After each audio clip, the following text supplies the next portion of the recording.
I will call the San Diego City County Reinvestment Task Force meeting to order on this March 17th, 2021. Daisy, if you could please call the roll. Yes, Madam Chair. We like to do introductions, so I'll just say everyone's name if you can. I'll softly say it if you can say your name and your affiliation. Pam? She has an alternate today. Everyone, Sergio Carroll with Citibank. Thank you, Sergio. Ali is absent today. Frank, are you here?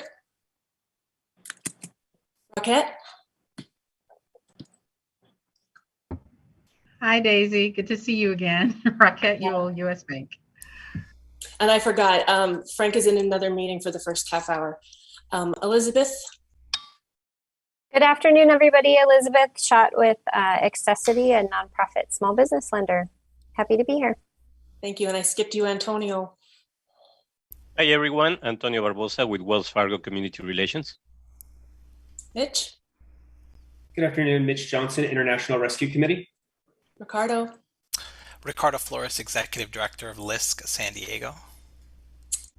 And Peter?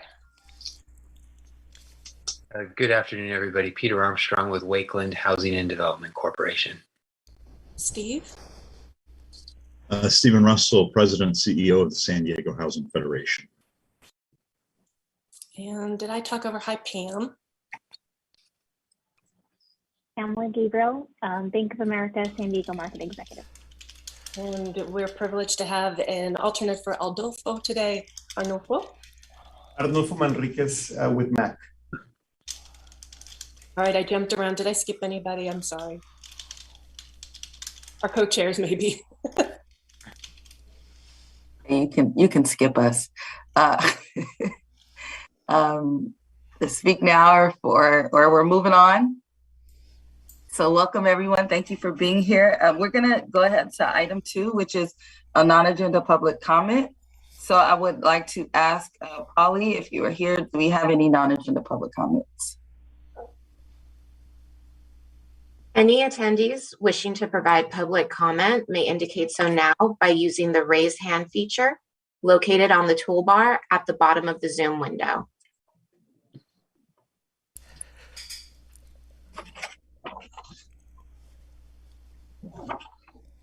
There is no public comment at this time.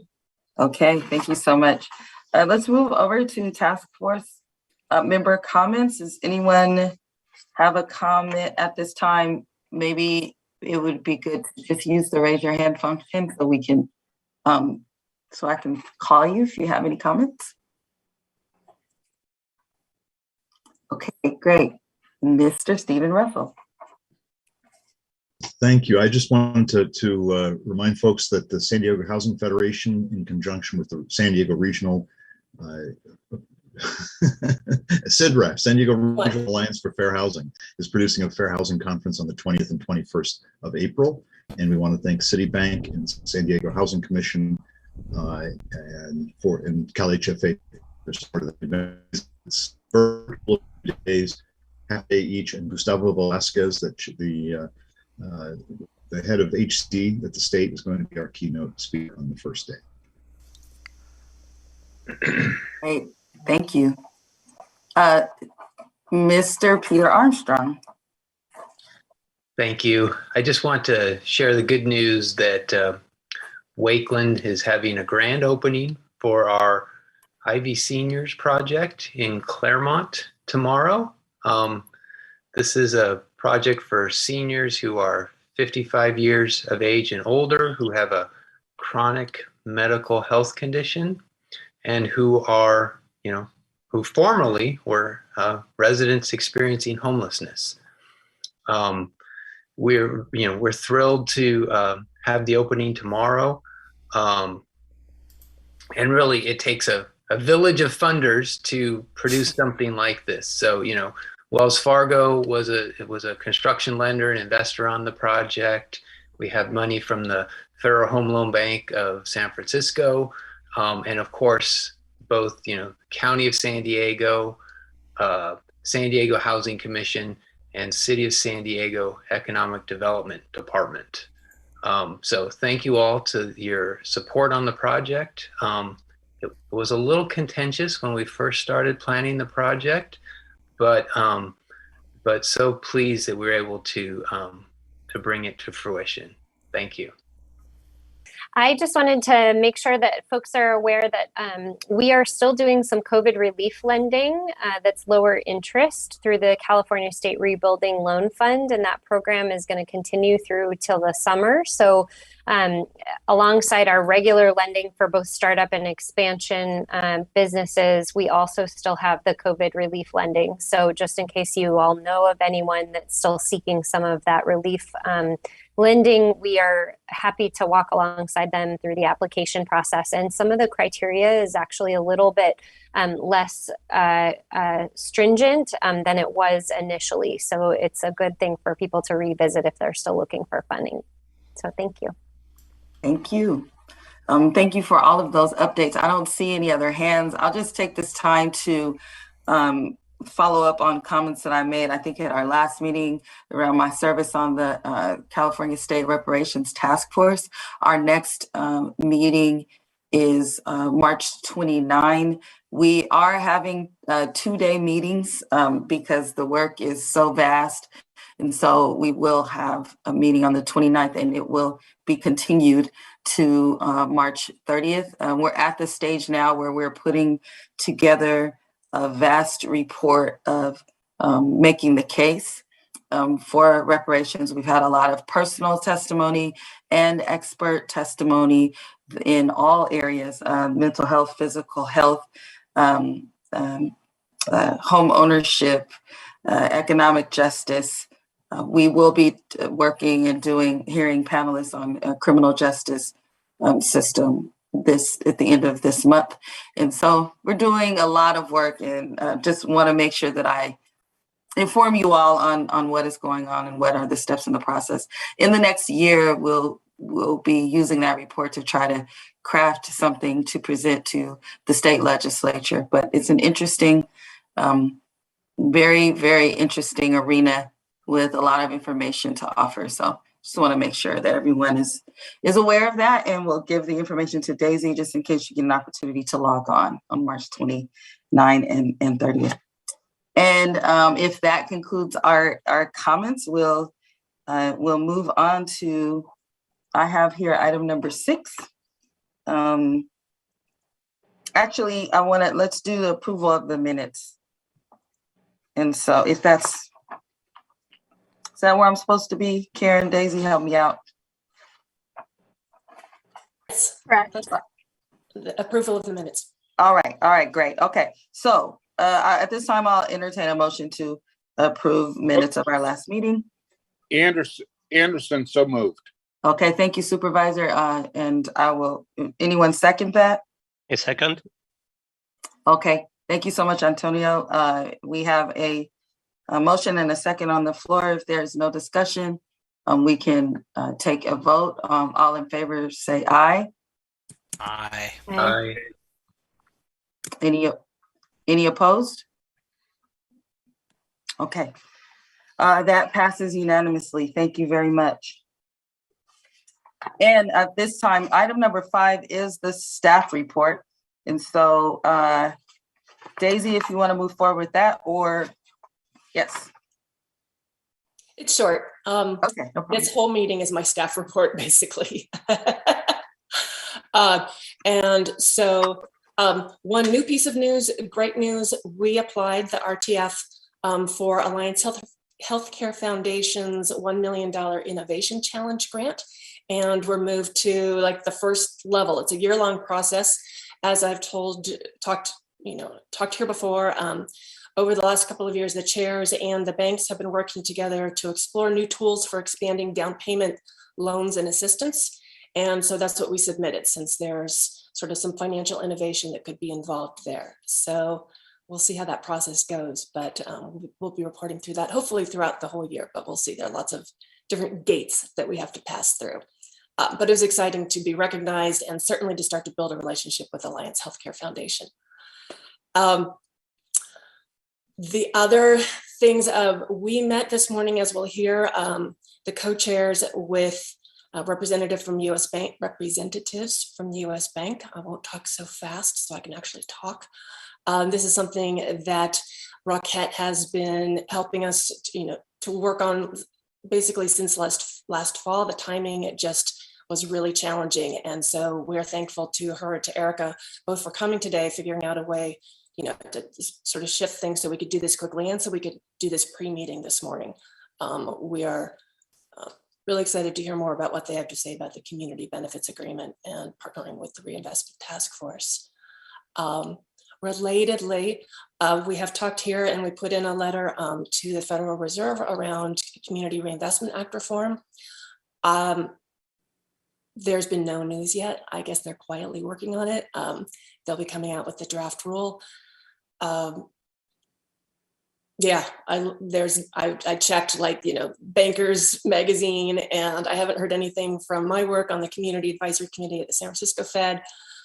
So we'll see. It'll just suddenly drop out of the sky, and then we will review it and provide feedback and research to you guys and do some kind of comment letter probably. Related to that, because one of the things that we may or may not see, as you know, CRA was based around, it came out of redlining, which was largely race-based, not largely, it was race-based, but CRA is focused on income, right? So 80% and below.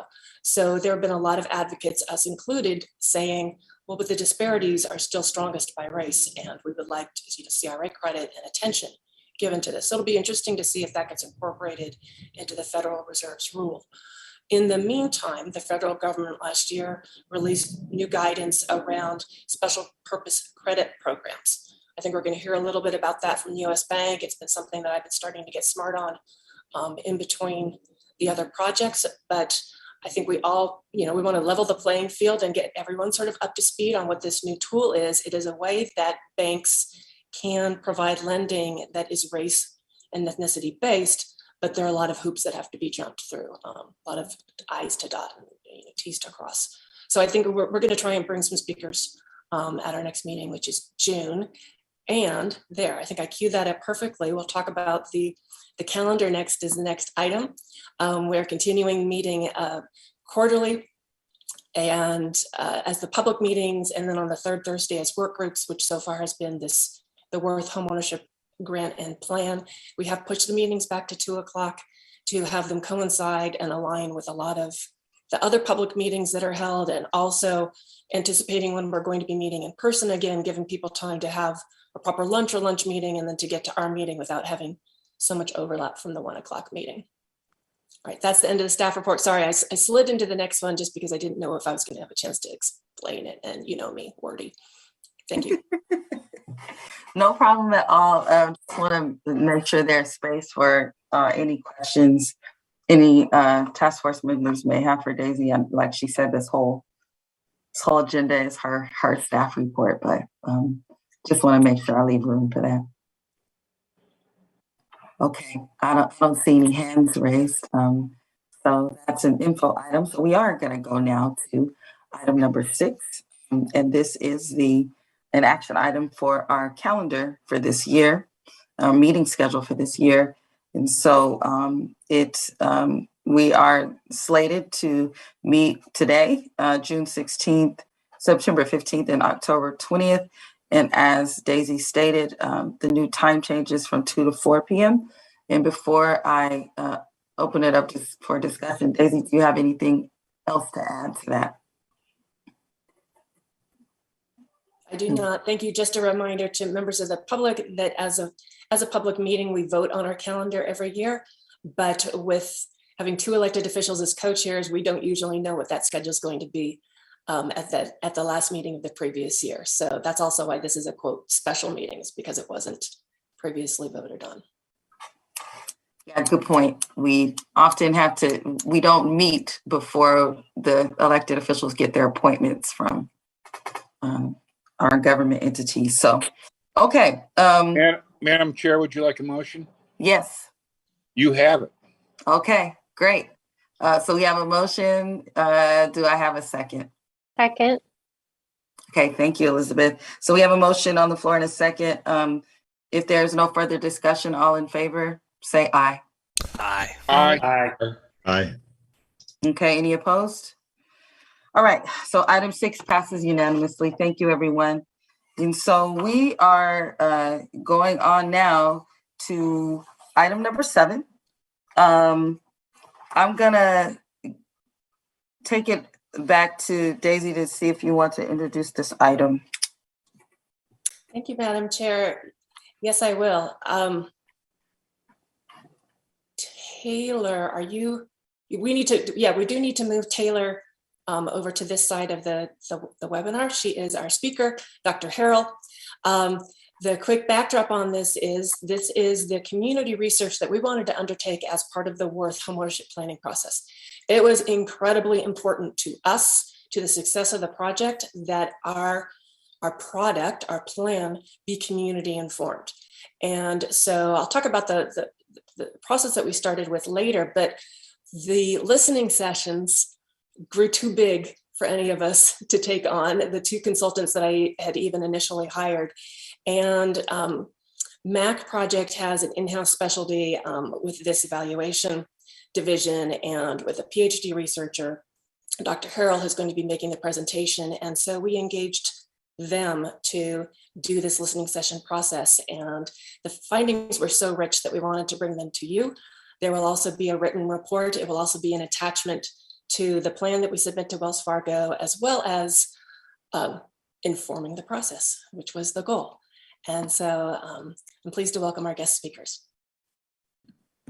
Thank you, Daisy. Good afternoon, everyone. My name is Taylor Harrell, and I'm the Director of Learning and Evaluation at MAC. And I've had the privilege of working with the collaborative over the last couple of months in heading up all of the stakeholder engagement research. And so today I want to take the next 20 to 25 minutes to present to you our process and how we engage the community and some of the findings that we have, because I think, of course, the ultimate hope is that the findings, because they are community-based, are really informing the solutions. So I will present these, and then I think, Daisy, we'll have a little time for Q&A after. So definitely write down your questions as they come up, and we'll go ahead and dive in. All right. So this research study intended to understand the barriers and supportive factors to BIPOC homeownership, Black, Indigenous people of color homeownership. And today I'll be sharing with you an overview of our purpose, our research methods, participant demographics, and then our findings as they emerged, and then a summary of all of those. So the purpose of our research, of course, we want to understand the attitudes towards homeownership and perceptions of barriers and supportive factors to BIPOC homeownership in San Diego, and then use our findings to support recommendations for the proposal. So our team consisted of members of MAC. And so Flora Barron is our representative. She's on the executive committee. She's the director of economic development. Me, our senior data manager, Kendra Straub. Lissy Para, she works in our electric vehicle access program coordinator, and Victoria Vasquez is our community engagement manager. And together we played various roles. I served as the primary researcher, along with my colleague Kendra, and all 5 of us that you see here co-facilitated the community sessions. So what did this actually look like? So we wanted to engage the community and really hear from a lot of voices. And so this is an overview of what our process looked like. So first we recruited our participants, and we knew we wanted to hear from 3 different groups of people. So our BIPOC community members, and we reached out through to a wide variety of points of contact to recruit members. So we reached out to Alliance for Regional Solutions, San Diego Housing Commission's Achievement Academy, Financial Opportunities Center staff. All executive committee members received the outreach email and pushed it out to their networks. We shared it with MAC staff, Somali Family Services. We also recruited participants from 3 of MAC's affordable housing sites, Mercado Apartments in Barrio Logan, San Martin de Porres, and Spring Valley, Hillside View, Southeast San Diego. So all across the county, recruiting folks. And then we also engaged real estate professionals and financial counseling professionals. Once they received the outreach email, they were invited to complete a survey to understand some of the barriers and supportive factors, and then also collect demographic information. Once they completed the survey, then we conducted listening sessions. And I will tell you, we had so much more engagement than I was expecting. We had 406 people register for these listening sessions or virtual listening sessions, and nearly 200 joined us. So you can see we had 10 listening sessions across the course of 2 weeks. It's an intense 2 weeks. And then 2 listening sessions with the financial counselors and 2 with the real estate professionals. So then there was this other question of, okay, we're recruiting community members, but how are we going to segment this population? So being a researcher, of course, I'm digging into the data and trying to understand what are some of the things that might be able to help us understand more about different segments of the population. One of the things we found are 3 key variables that impact the probability of BIPOC homeownership. And so what we wanted to do was to actually bucket the participants, the community member participants, into 3 buckets depending on what they were bringing to the table. And these 3 variables are: does someone identify as a first-generation homeowner? What we know from the research is that if someone does identify as a first-generation homeowner, for instance, this is a study by Urban Institute found this is responsible for 13% of the gap between white and Black young adults, right? So significant variable that could tell us something about the unique obstacles participants are facing. The other variable that's predictive of homeownership is, does this person have a bank account? Those that are unbanked have, correlated with low or poor credit, tend to be lower income. So this was another variable that we wanted to understand. And then does this person have student loans? Again, another high predictor of debt to income ratio, and then also ultimately homeownership. So as people answered the survey questions, it allowed us to segment them into different listening sessions. Now you're probably thinking, well, it's not like, some people answer these questions and, may have multiple factors. So if someone identified as a first-generation homeowner, no matter how they answered the rest of the questions, they were rolled up into that bucket because that's the most predictive variable. And then if they were not a first generation, they don't have but they don't have a bank account and student loans, they rolled up into that. So I show you this because this will come up in the findings. And this also helps us understand down the line how we might be able to support individuals if we know that they may have one or multiple of these predictors that they bring to the table when they hope to purchase a home. So I'll share with you a snapshot of the individuals that participated in our survey. So ultimately, we had 188 survey respondents, which is a 44% participation rate. Remember, I said over 400 people registered, but only 188 responded and filled out the survey. Of the 188, 179 went on to participate in the listening session. So we would assume that the 9 people we missed, something came up, they didn't make it to the listening session, right? But they still completed their survey. So 25% of our population identify as Hispanic or Latino, and 75% did not. And then when we look at the race breakdown, we see 75% of individuals identify as African American or Black. White Caucasian is the next highest race, and then down into the other race categories below. And this was a really interesting data point for me because I'm thinking, okay, San Diego, we've got 1 in 3 individuals identify as Hispanic Latino. How did we only get 25%? Right? So part of this, a couple plausible explanations. Part of this could potentially be, we reached out to individuals, but this largely depended on word of mouth. And so depending on individuals' networks and how, kind of the snowball sampling effect, how this played out, could impact who received the survey. And I did forget to mention the survey and the outreach email were offered in English and Spanish. So we did have Spanish versions that we sent out of the survey and the outreach email to hopefully minimize any language barriers. However, so number one potential explanation could be word of mouth and how this was distributed. The other interesting one is after receiving some feedback from one of our staff members that said that the term BIPOC may not necessarily resonate with Latino and Latino Hispanic population. She was speaking from personal experience.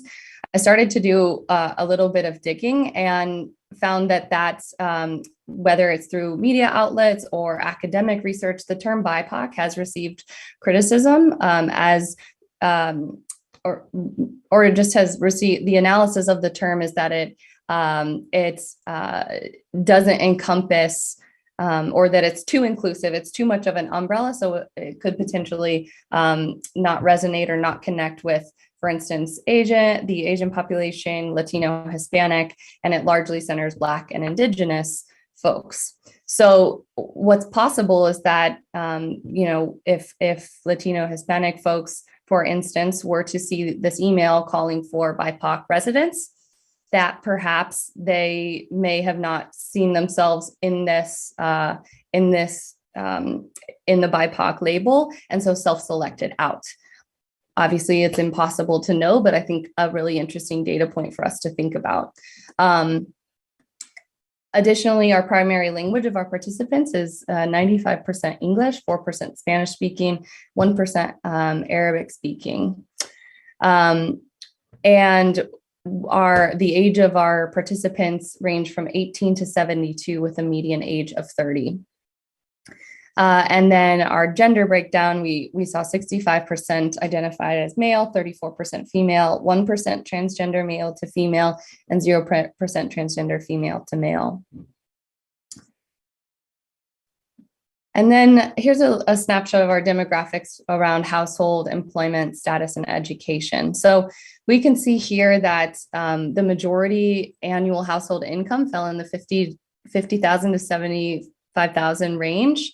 And with some folks, 23% making between 75 and 100,000 in their household. Looking at employment status, we see that 80% are employed either part-time or full-time. And then education level, notably, we have 54% of our participants had a bachelor's degree and 9% master's and doctorate degree. So fairly educated group of individuals who've had a lot of education.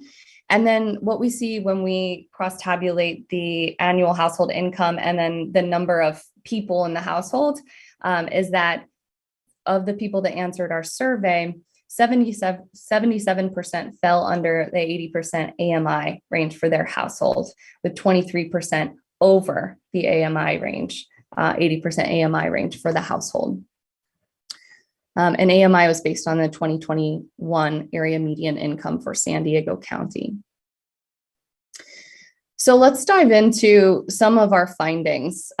We had quantitative data, the survey data, and then we also had qualitative data, all of the listening session data.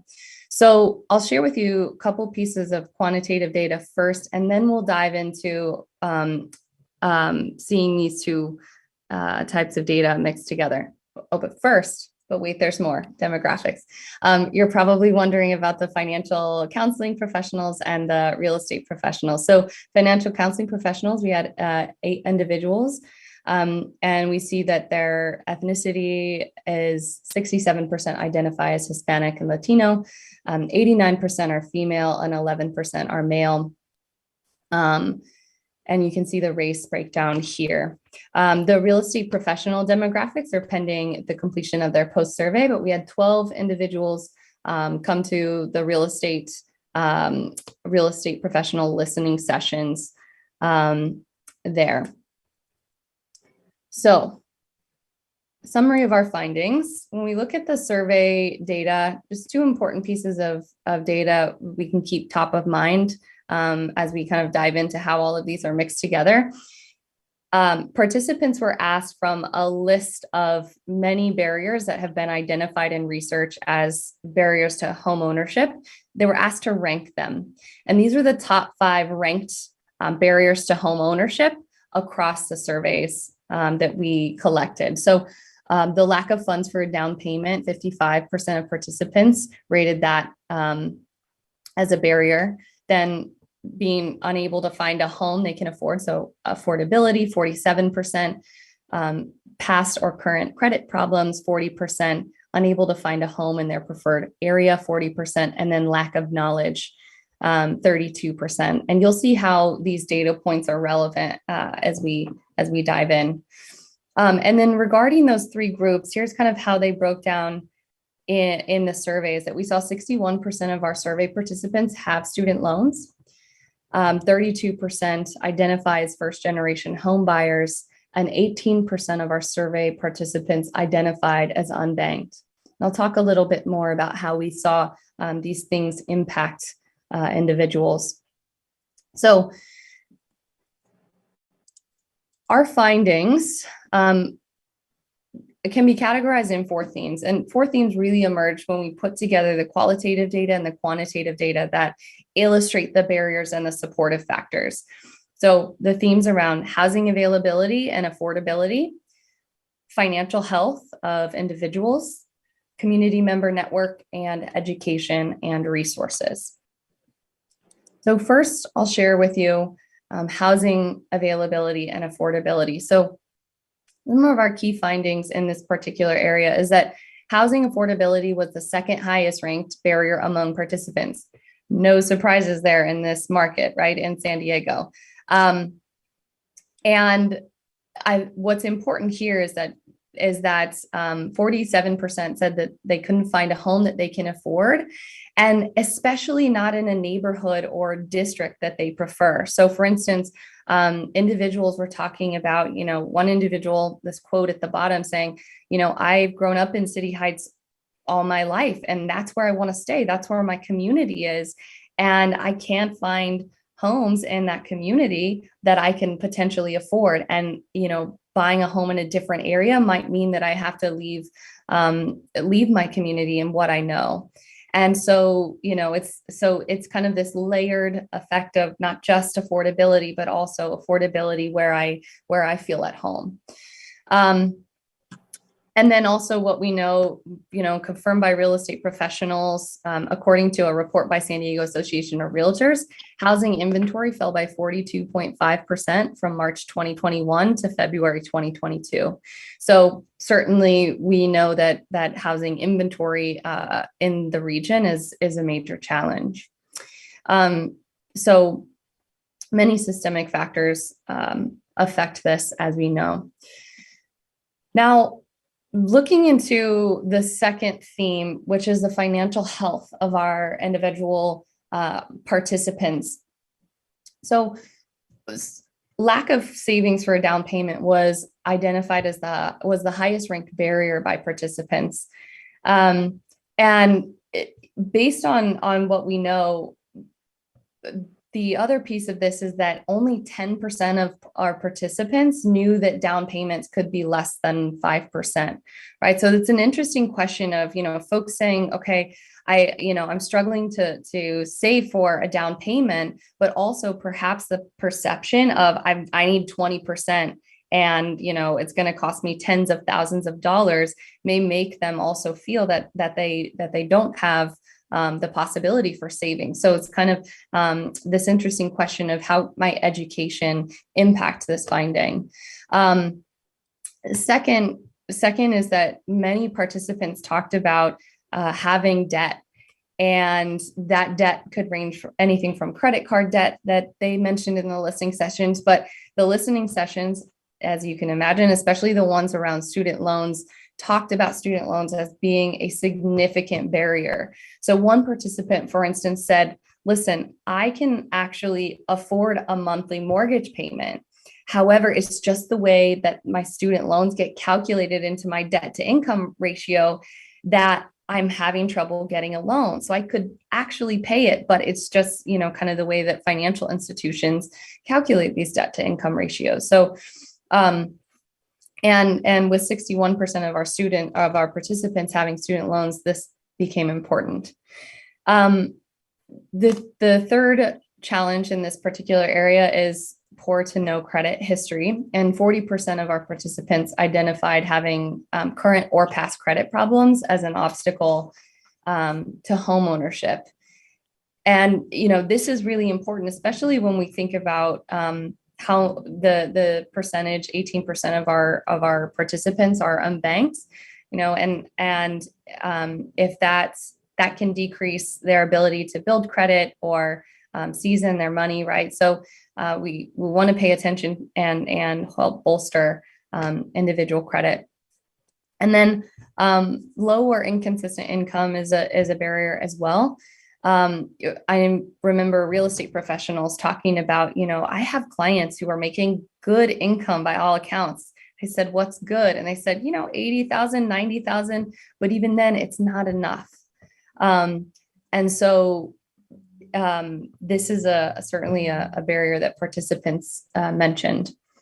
And then finally, the benefits cliff negatively impacted participants' savings.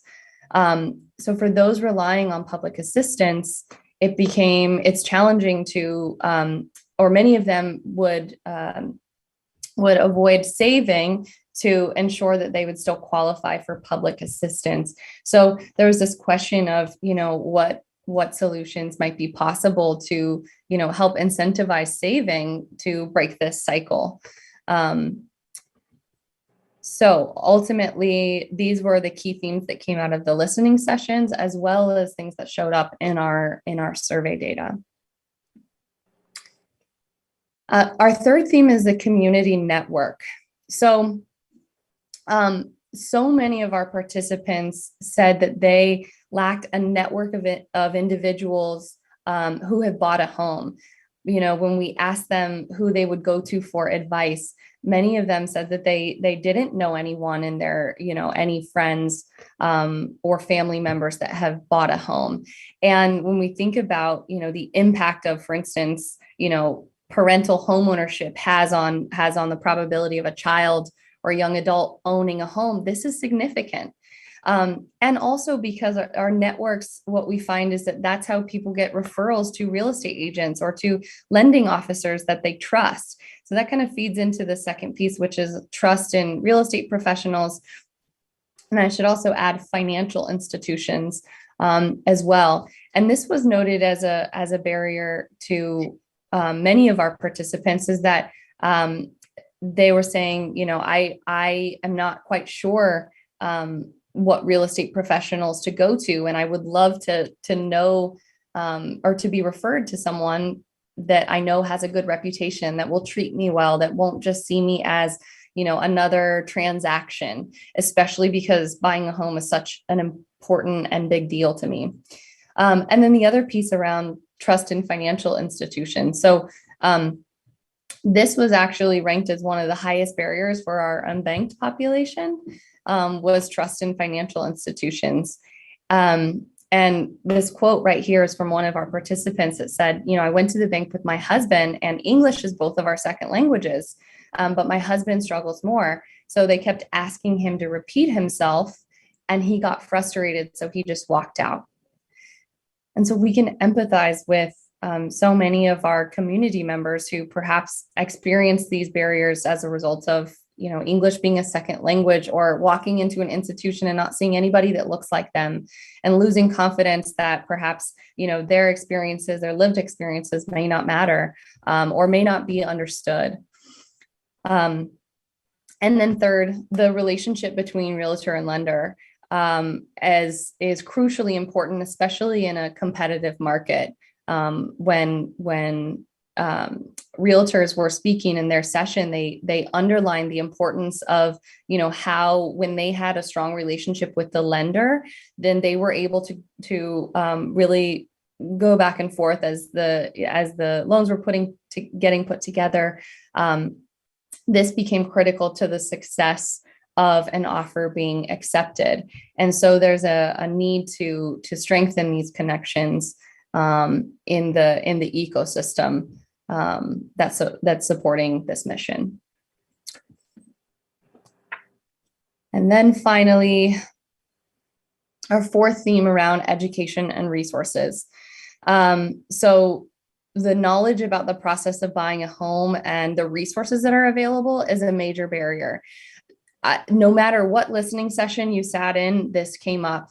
Many folks feeling like they just needed to better understand the process of buying a home, and needed to understand what resources were available. So this came up as a theme here. And then number two are the need for culturally and linguistically relevant resources. As we shared, depending on the resources that are provided, they may not be in one's native language, or they may not be culturally relevant. The other piece is that, it's helpful to understand the historical context. There was this one really interesting interaction in a listening session where a woman was explaining her experience where she felt that she was being racially discriminated by her realtor. She was saying, they kept only showing me houses in specific neighborhoods where people only looked like me. And I was saying, I would like homes that are the same price in these other neighborhoods for reason XYZ, but the realtor wasn't listening.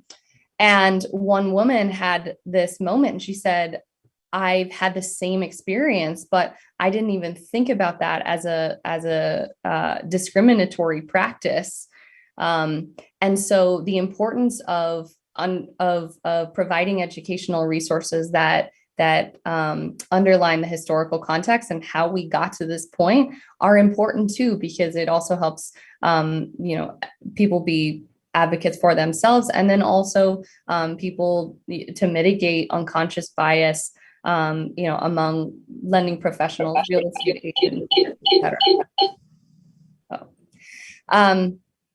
And then finally, training for real estate professionals and lending professionals is necessary. So this came up a lot in the real estate professional and financial counselor sessions, is that they were mentioning, lenders have to go through a lot of training on, what down payment assistance programs are available and what are all the terms and how to navigate some of these resources. And many folks were saying that this isn't always the case for real estate professionals. And so it's important that they are educated, because often they're the ones who are providing education to the client. So providing that training is critical. So a lot of information in these four themes, but these four themes are really kind of a guiding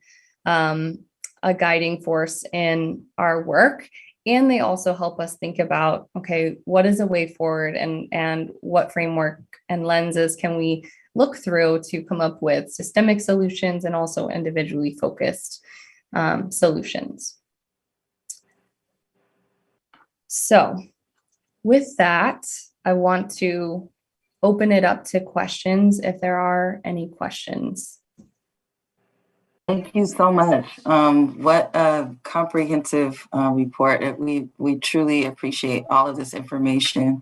It informs so much of what we do. So I am going to turn and make sure that we get the public's perspective before we come back to the task force members.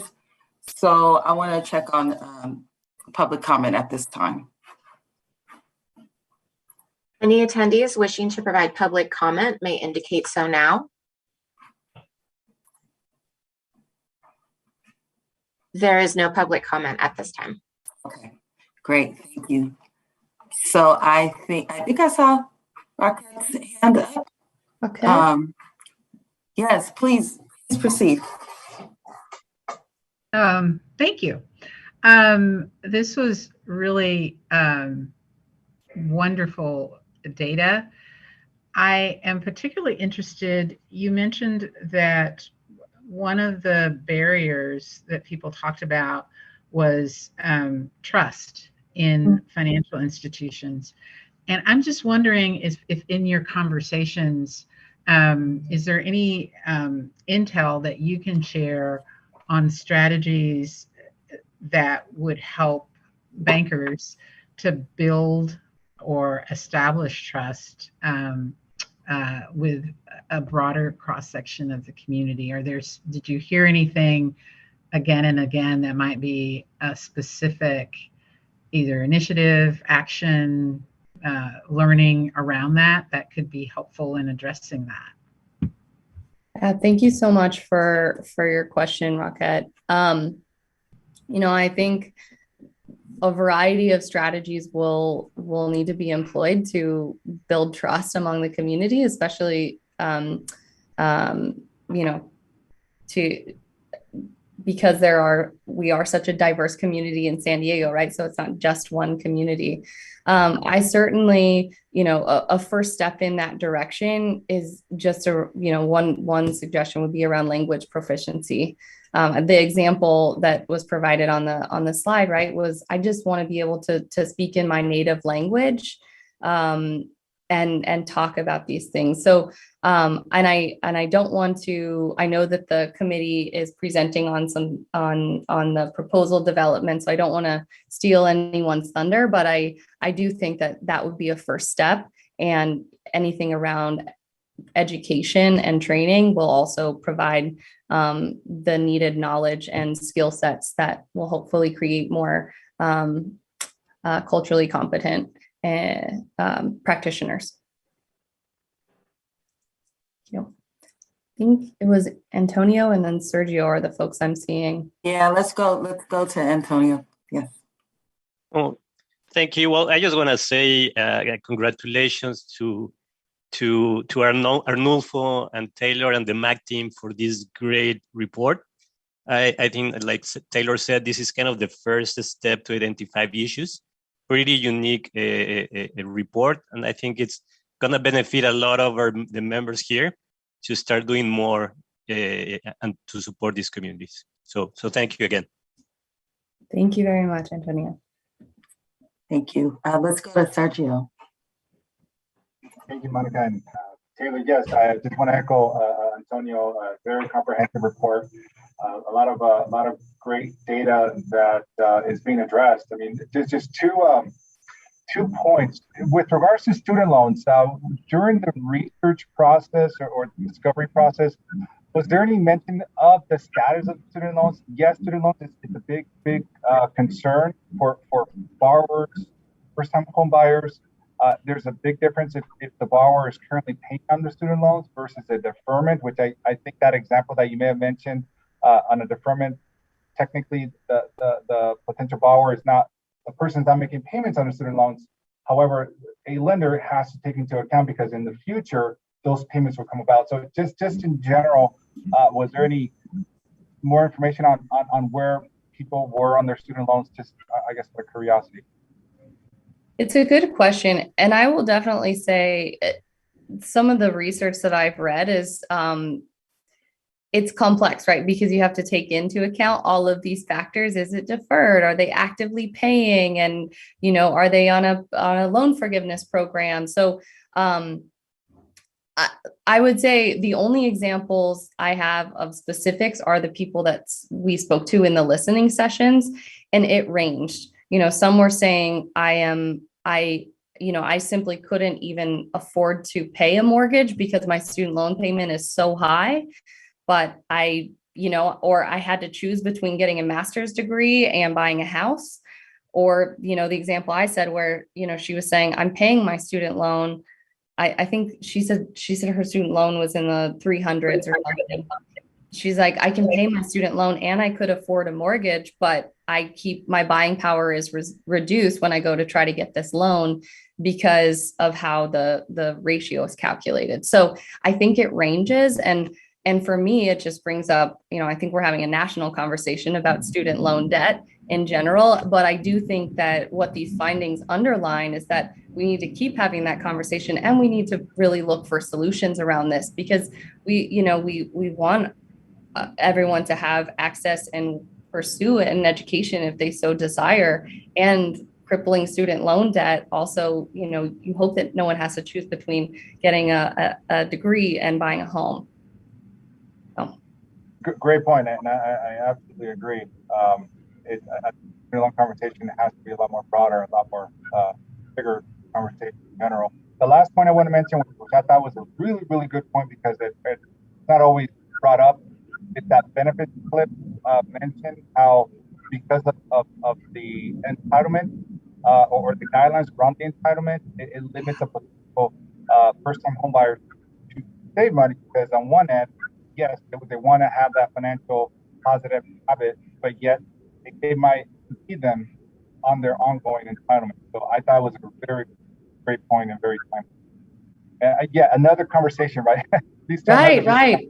Yeah. You want to incentivize the right things, and certainly what this incentivizes is, don't exceed that cliff. Yeah.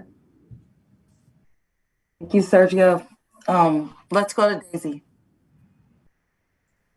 Yeah, there are so many things for further exploration, right?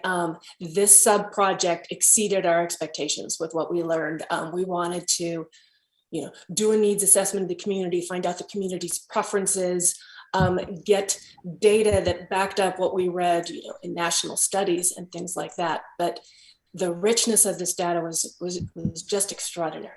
So thank you to MAC for their work on this, and for the entire organization, our NUFO, your support for all of this project, and Flora's work too. And to Wells Fargo, because the planning grant for the Worth project helped to fund this. This was critically important to us, as we said, so we chose to put some of the money towards this and to really lean in to this research process. So we're looking forward to the deeper data from Taylor. I was able to, asked if I could sit in on the sessions with the professionals and not the consumers. And we learned so much more, again, to Sergio's point about what we can follow up on, talking to the realtors, really diving into, we hear, challenges with the City of San Diego's first-time down payment assistance program, and really teasing some of those out, getting their suggestions. Some of it also is, and they will be the first ones to say this, is, perception versus reality, like what really is a barrier. Taylor was very, she was diplomatic instead of cagey, because these comments, this work, this research absolutely informed what we put into the Worth plan, and she knows what the recommendations are. But I'll explain in the next slide why we're not going really deep into the specific recommendations. Wanted to say there are a couple of really interesting things that came out too, in talking to the realtors, things like just understanding what the market is right now. And it's, it's hitting peak crazy, right? People are going into escrow in days. They are closing escrow in 15 days. And so our first-time homebuyer program, used to have a 60-day turnaround. There were complaints about that. So Sujata worked really hard. She got it down to 30 days. We can't compete with 15 days. So I'm looking forward to some of the froth coming out. We also, it's interesting, like I said, the perception versus reality. We hear a lot about this. There are no houses available. And so that is because these homes are going into escrow so quickly, right? So at any given time, there are hardly any homes available. But one of the things that we did as part of the process was bring in a USD real estate professor to give us a lot of the data about what was happening with home sales and happening at different price points. And in fact, surprise, surprise, 2020 had more sales than 2019. 2021 had more sales than 2020. And so the homes are out there, which is good news for our folks. They're just turning way too fast. So like I said, personally, I am hoping that just is bring down the temperature a little bit, but also we're going to figure out how to get our folks ready and get their offers accepted. But there'll be many more discussions that come out of this rich research. We're still just teasing it all out and sharing it. And we thank the MAC team. Before we go to item number 8, I also just want to thank the MAC team for this. I mean, just doing these deep dives help us make better decisions. And so this is awesome. And I know it won't be the first time that we go through this information. We'll probably be using it as a reference point for a long time coming. So thank you so much. Supervisor Anderson, your hand is up. Yes, I'd like to add, this is the kind of study that really is meaningful and changes things and opens our eyes. You know, we all speculate, but hearing it from real people that are going through it, I think is so important. And I just want to say what a great job. Thank you for everybody who helped fund it. And thank you for the great research and all the hard work. I think sitting on this committee, this is one of the most meaningful things that we've done. So it makes me very happy. Thank you. Thank you. Okay, well, I will turn it back over to Daisy for item 8. It's another information item about the Worth homeownership plan. Thank you, Madam Chair. And if our colleague Karina can be promoted from the one side of the webinar to the other, we're going to and are excited to share the work that the collaboration has been doing these 6 months. If you recall, I think it's September, I told you that in August, we had been invited by Wells Fargo to compete for a national homeownership grant to narrow the racial homeownership gap by developing a plan to increase BIPOC homeownership in our region by 5,000 people in 4 years. So we were one of 25 nationwide invited to apply, and I was happy to report in October that we had been one of 16 that were awarded it. And then the work has all started since then, right? So there were 16 regions, including our neighbors right to the north of us in Riverside. And so as part of disclosure, Sergio, I'm going to say it, but Chi Elder is represented by her colleague Sergio, who she couldn't make it. We all know we've worked with Sergio. Sergio is one of our favorite people and does so much work on homeownership with Juanita, teaching classes and such. And so I was heartbroken to learn that he also does great work up in Riverside and is affiliated with the lead organization up there. And we couldn't involve him in our planning processes. But he swears to me up and down that he's not involved in their plan and will metaphorically cover his ears and his mouth, hear no evil, see no evil. Because as I alluded to in the last section, we are still in the competition phase of this. And so we are sadly not going to tell you all of our secret sauce because this is a public meeting and it is also being recorded. So we'll get into that later, hopefully, when we win the grant. But maybe I think, Karina, if you could throw up the slides and then, actually, no, let me introduce Karina real fast before she throws up the slides. I'll talk about our consultants in a second, but our executive committee knows that. So, well, one of the first things we did was how are we going to expand our bandwidth and ramp it up really fast to develop this plan? We have 6 months to do it. And I was thinking about it, I was just blessed. The consultants that I found, you may know Karina Johnson from when she was here in the city of San Diego. And so she knows these communities intimately. She's worked for the city council. She's worked in community development. And I reached out to her on LinkedIn to see, because I knew she'd moved to Ohio, reached out to her to see if she could recommend a consultant, like somebody who would be good for this project. And I look, and she's doing all this home ownership work in Ohio. And I said, "Are you a consultant?" And she said, "Yes, I am." So with the magic of Zoom, we're able to bring her back home, and she's been helping us. She's going to be doing the second half of this presentation. So I wanted to, since we'll have slides up, I wanted to give her a chance to say hello and introduce herself so you can see her. Hello, everyone. Karina Johnson, coming all the way from Columbus, Ohio. We have a 75-degree day today, which is pretty awesome. And then it'll be back down to like the 30s pretty soon. But really happy to be here virtually and to see so many familiar names in our Zoom list. So I think I'm going to go on mute now, turn it over to you, Daisy, and I'll start screen sharing.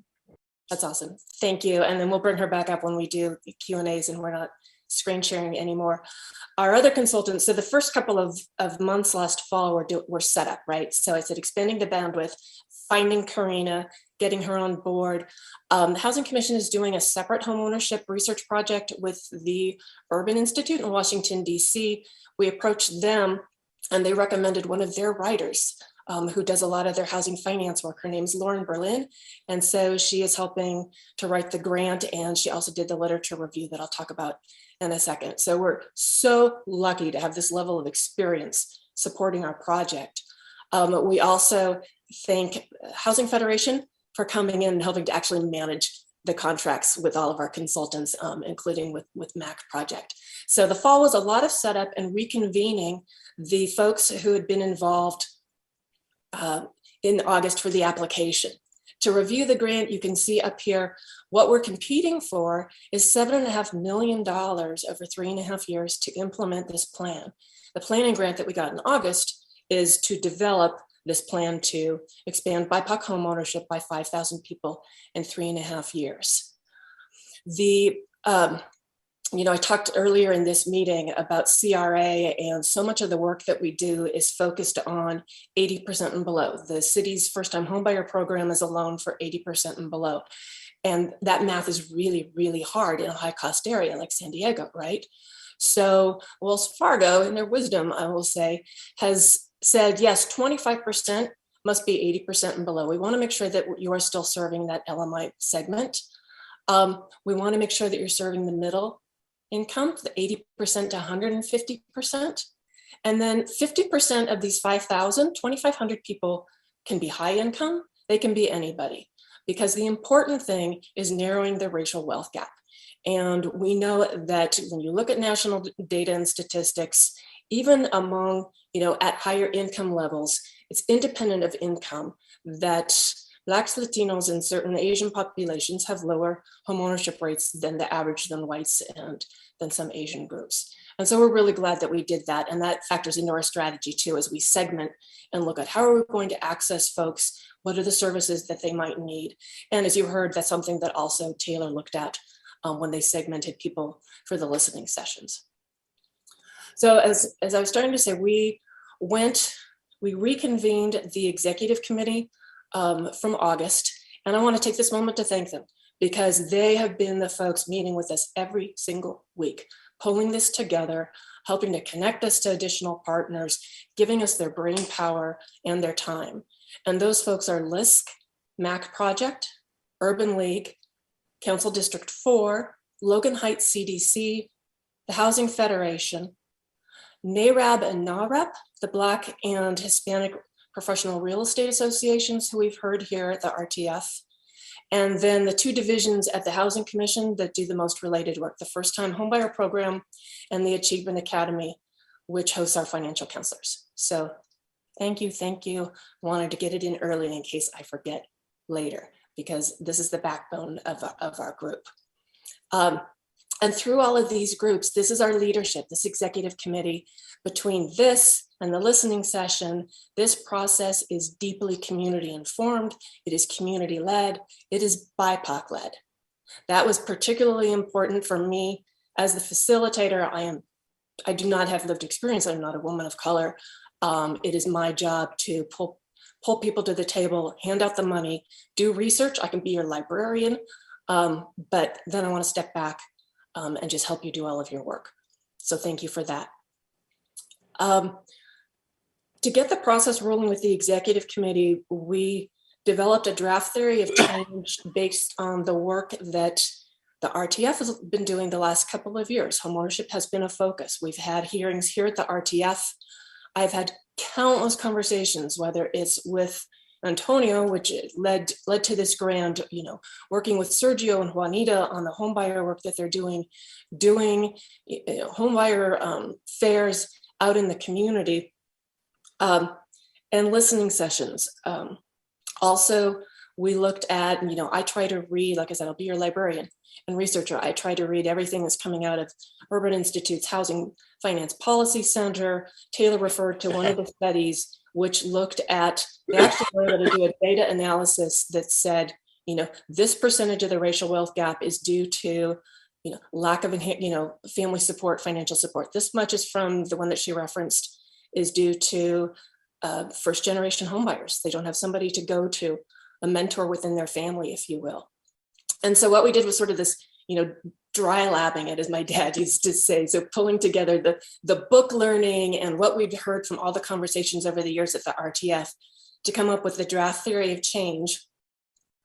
And from there, identify the likely barriers, a lot of what we know, tease that down to what are the root causes underneath those.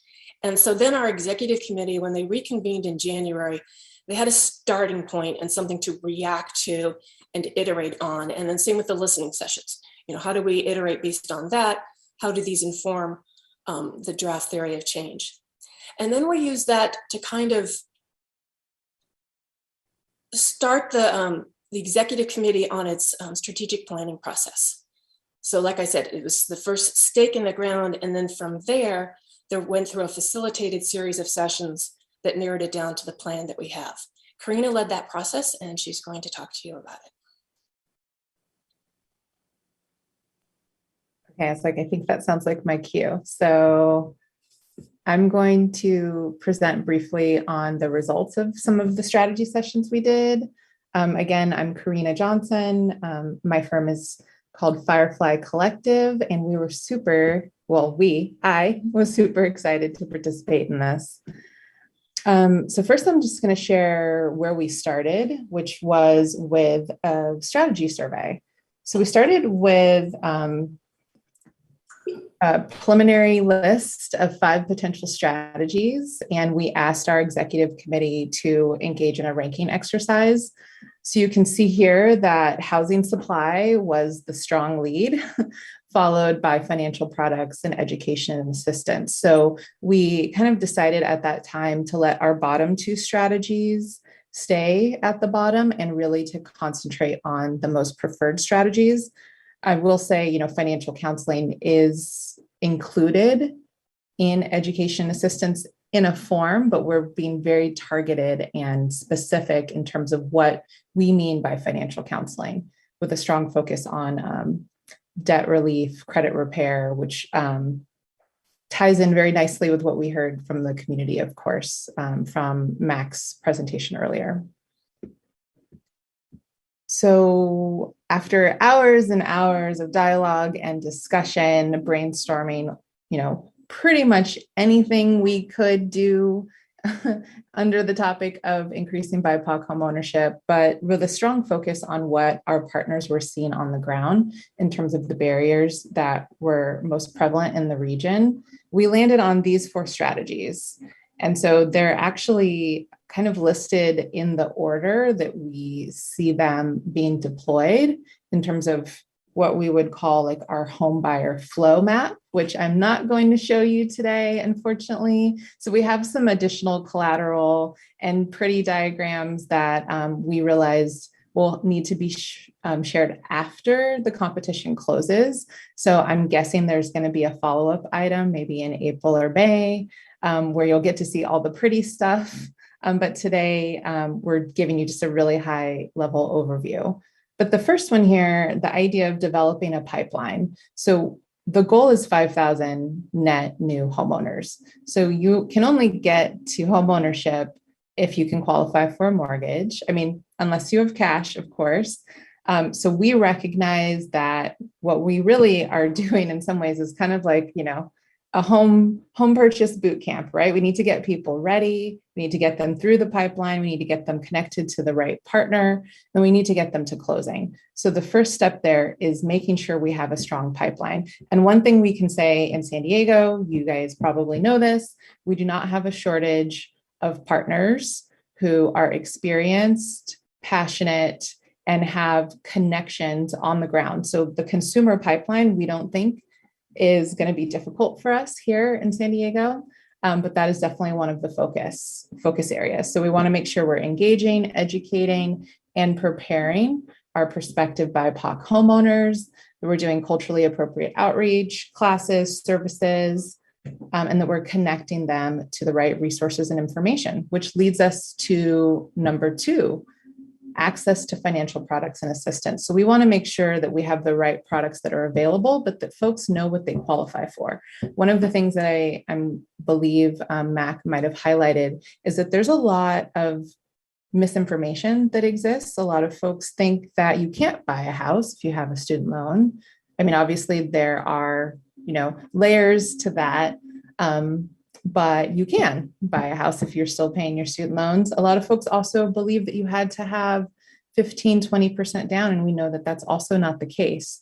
So one of the things we want to do is quickly and efficiently connect folks to the products and programs that they qualify for. So we got the pipeline of potential buyers coming in, and we want to make sure that our referral process is very effective based on their information that they're providing to us. In terms of referrals, we want to make sure we have trained and qualified professionals ready for that warm handoff. Another thing we heard is that a lot of our lenders don't participate in some of the programs that exist. So, for example, the Housing Commission's down payment assistance program, not all of the lenders in the community accept that program. So we also want to make sure that we have the right kind of roster of professionals who are ready for that warm handoff. So when we have someone coming through our pipeline, they realize that they could qualify for a certain down payment assistance program, that they can find a knowledgeable lender, and that they can find a knowledgeable realtor. So making sure that we have a strong, vetted, trained, qualified, certified network of professionals to hand them off to. And then number 4 is actually our housing supply solution. So in the previous slide, I showed you housing supply was actually at the top. So we know that we can't solve the inventory issue with $7.5 million, right? So, but what we can do is do some really innovative research and some really innovative prototyping, we think. So I can't go into any details yet, but I will say that we strongly believe we have some amazing ideas in the area of housing supply, and that we also have some of the right partners. And of course, we have a strong, amazing, super experienced partner with the Housing Commission when it comes to development and doing innovative things in the affordable housing space. So our housing supply strategy here is around both incentives and policy reforms that are going to address things like density, zoning, permitting, building costs, zoning, I said that twice, financing fees, process delays, and anything else really that is raising costs and constraining construction. And we are, of course, I get to say we, even though I'm only there virtually right now, but California is leading the way when it comes to innovation in land use and density. So we think that's going to give us a bit of a competitive advantage compared to some of the other cities on the list. Really quickly, just going to go over some of the requirements of the grant, and this will lead to what's coming next. We have to have strategies and actions. That's like the bulk of our plan, of course, since it is an implementation plan. You saw the strategies on the previous slide. We have to identify key partnerships. So we have many collaborative members who have a formal role, who've either been helping in the design or will help with the execution. We have lots of other partners. That's how they're defined in the grant. These are folks who are providing informal support, might have resources that we can leverage, or maybe just expertise and capacity. We have lots and lots of letters of support to collect, and also letters of commitment from folks who have dollars that can be leveraged, because we do need to show Wells Fargo that there's additional dollars in the community, which we know there is, that are already being capitalized on for home ownership. So it's not just the $7.5 million from Wells. We need to also show that there's other dollars that are going to be added to this bucket. We also have to show that we have private sector partnerships. So we are very nonprofit heavy, of course, but we also have strong lender, realtor, and also developer and employer participation. And then the metrics and measurements. We can't forget the fact that the goal is 5,000 new homeowners, and we have to be able to track that. In addition, as we are deploying our activities or executing on the activities, we need to make sure that we're able to track progress and success. So it's not just getting someone to close. There's lots of milestones along the way that we'll be tracking. And we need to make sure we have a plan in process to track those unduplicated new homeowners. So we can't just say, we did a good job. We got, this many people through our classes and this many people connected to a partner. We actually need to be able to show the closings, and they have to be unduplicated. So we have our work cut out for us, of course. The application and plan is due at the end of this month. And we're really excited about reaching that finish line, as you can imagine. So here's the next steps, what we're doing over the next few weeks, or what we've been doing most recently, identifying natural owners for the strategies and actions. This is a collaborative effort. In case you haven't figured that out yet, it is a coalition that we've built.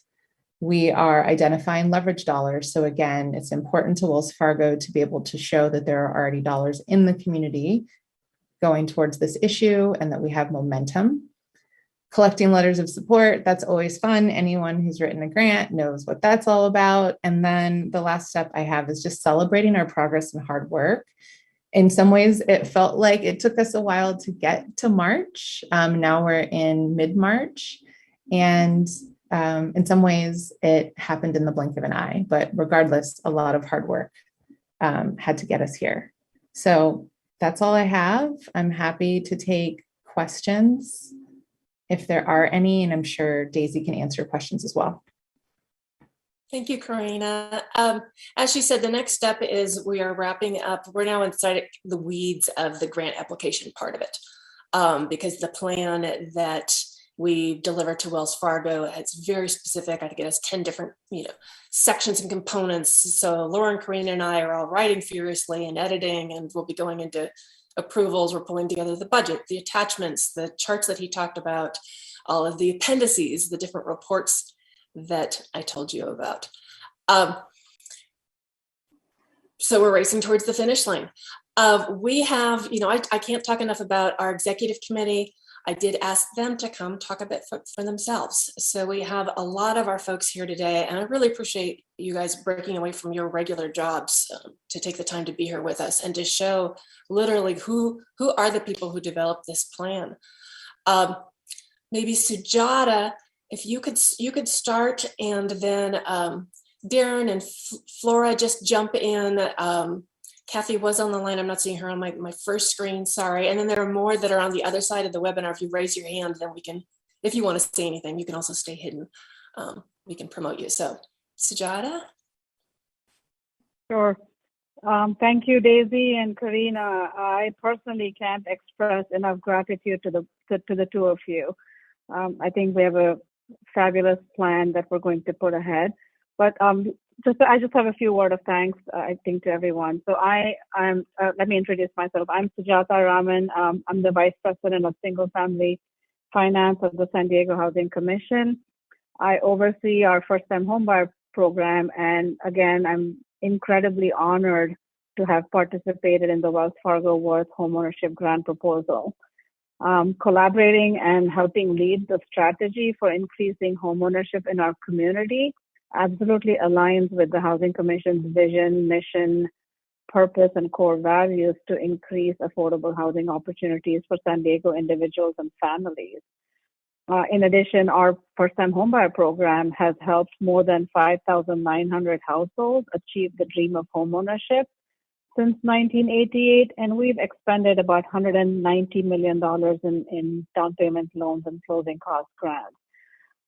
Further recognizing the current real estate market conditions, which Daisy and everybody else talked about, of the significant increase in home prices, limited inventory, and other factors, In an effort to continue to help potential home buyers, we at the San Diego Housing Commission recently increased the amount of down payment loans, the subsidy that we offer, from 17% to 22% of the purchase price of a home. And we're very happy we did that because we suddenly got 5 applications last week. So I think we're all, exactly, thanks Darren. So we're all taking steps in the right direction. We thank the Wells Fargo Foundation for its leadership in creating this worth opportunity and share its commitment to increasing Bipoc home ownership in the San Diego market. We thank Antonio for alerting us about this grant opportunity and all his support and feedback during the crafting of the implementation strategy. We're very excited about the proposed multi-pronged and secretive strategy for the Worth grant. We like to believe we have a good shot with the second funding round. And I say individual prayers or one big collective prayer can't hurt. So let's all cross fingers and hope we win this. The Housing Commission looks forward to continuing to work with the RTF and other partner organizations to address the key barriers to homeownership that BIPOC residents especially experience. We would like to thank the RTF and especially co-chair and San Diego City Council member Montgomery Stepp, who has always been a big champion of homeownership programs. So thank you. Thank you for letting me speak, Daisy. Appreciate it. Thank you so much.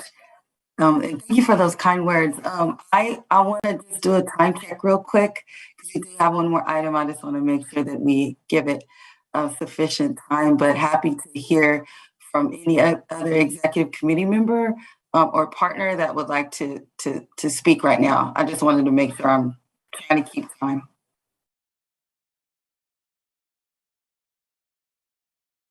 Yes, sir. Stephen Russell. Thank you, Council Member. I want to thank Daisy and the team. I mean, it's just been an amazing group of people who've put their shoulder to this effort. For our part, we've contributed some time to make sure that the process can move, as expeditiously as possible. Moving forward, the solutions around creating supply, something that was looked at by the mayor's middle income working group. And I was very much a part of that process and looking forward to bringing some of those solutions forward and helping to champion them through this process.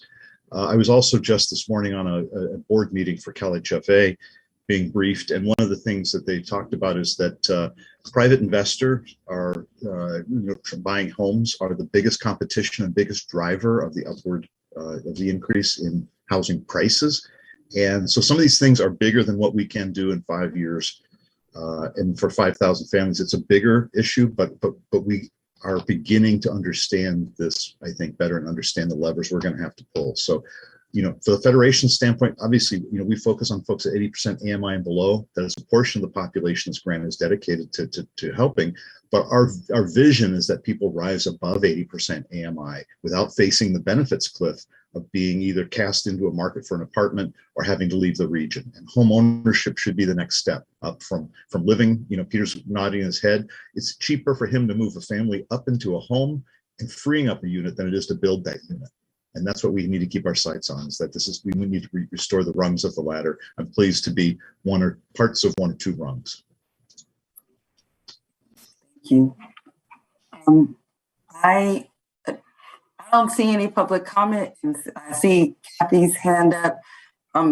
Just real quick, I'll make my comments later, but I have to say that it's really, really good to see you, Karina and Sergio. I haven't seen you both in a very, very long time. So I didn't want to forget to say that. So Kathy, please. Oh, I'm just excited to be part of this group. So thank you for the invitation, Wells Fargo and San Diego Housing Commission. I'm part of NAREP, the National Association of Hispanic Real Estate Professionals, and it's been our mission for 30 years to advance Hispanic homeownership. And to be part of this group is amazing. Sometimes I feel like the lone wolf in San Diego trying to do this on my own, educating real estate professionals on not only down payment assistance, but what it takes to bring that Hispanic homeowner to buy their own home. So thanks, everyone. I've learned so much so far and excited about the future. Thank you. Thank you, Kathy. We will go to Darren and then to Flora. Buenos dias or buenas tardes a todo. Hello, good afternoon, everybody. I'm Darren Houston. I'm blessed to be the local chapter president for NARAB, the National Association of Real Estate Property Brokers. My other hat too is I'm a mortgage professional. I have an office here in Carlsbad. So I'm a true practitioner, and I just, obviously we want to thank Wells Fargo for the opportunity that we're coming together, and everyone on this board has been working so hard to put this together. And from a practitioner standpoint and from a, association standpoint, this is truly a collective, which doesn't normally happen. And so when you get so many brain powers to come together, try to solve a similar problem, we have learned so much along the way, and we're all sharing information along the way that there's hope. There's hope that we can absolutely accomplish what we're looking to do. And this consortium, we're excited. We've got a solid plan. We do. We have worked hard, and we're all holding it back and not disclosing what that is right now, because, we want our true fair share of trying to and original ideas to garner this grant and this opportunity. So I just wanted to let you all know that you have the full support of NARAB here in San Diego, and you have the full support of NARAB National, to increase the democracy in housing and increase the home ownership for BIPOC and Black Americans here in San Diego specifically. So thank you all, and enjoy the rest of your afternoon. Thank you, Darren. Flora. Hi, everyone. Good afternoon. Flora Barron, Director of Economic Development at MAC, and you heard from my colleague Taylor earlier. I just want to stress, Darren took the words out of my mouth, but stress that really this has been a fast planning process, but a very robust one. So we heard from an expert, a housing expert. We reviewed a literature review that was put together by someone that the RTF hired. We looked at data or evaluated data from listening sessions, and then of course all of the executive committee's perspectives, which are informed by work and lived experience. So that's a lot of input over the span of a few weeks. There was healthy debate, and in the process of learning about some of the structural and systemic barriers, we really had to challenge ourselves to suspend disbelief and to really allow the plan to represent our dreams and hopes for the region. And so I just want you to keep that in mind when you look at our plan. It is ambitious. We do believe it's achievable, and I'm hoping that we get the funding. But when it comes time to implementation, that's really where the hard work begins. Totally agree. Thank you so much for those comments. I just want to close by saying thank you to all the partners. Thank you to the Housing Commission, Wells Fargo, everyone. I said two names, so I have to say them all. Okay, LISC, Logan Heights CDC, the MAC Project, NAREP and NARAB, San Diego Urban League, Wells Fargo, and the San Diego Housing Federation. Thank you so much. Everyone who participated in the listening sessions, if you're listening, thank you for your input. The way that we have approached this is amazing, and it's similar to, I think, the way that the San Diego Housing Commission approached the rental assistance process, and we're among the top in the nation for being able to get those resources out to our community members. And so that model, I see that model coming to fruition, which I'm confident will be very successful in this.